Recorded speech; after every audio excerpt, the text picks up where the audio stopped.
Ito nga pala yung diagram natin mga boss. Okay.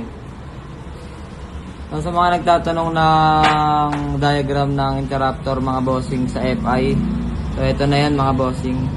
So makikita nyo, ito yung interruptor natin mga bossing. Itatap nyo yung red wire dito sa switch mga bossing na on and off. Tapos itong on and off papunta dito sa positive ng battery mga bossing. Tapos itong dalawang yellow wire ng interruptor relay natin mga bossing, papunta po yan sa number 86 mga bossing.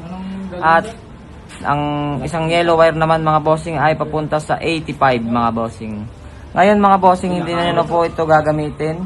Pwedeng hindi nyo po gamitin itong 87 mga bossing. O pwede nyo po itong itap sa body ground mga bossing. Sa body ground yan mga bossing. Ngayon po itong 87A ng relay natin ay gagamitin nyo po yan. Yan po ay papunta sa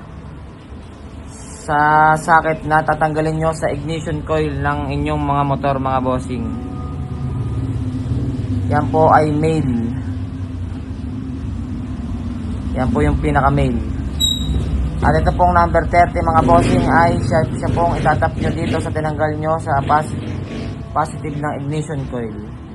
At yun lang po ang diagram ng rapid backfire natin sa MIUI, Aerox at lahat ng FI mga bossing. Ganyan lang. So yun, shoutout sa inyong lahat at sana pumutok ang inyong mga motor. Bye bye.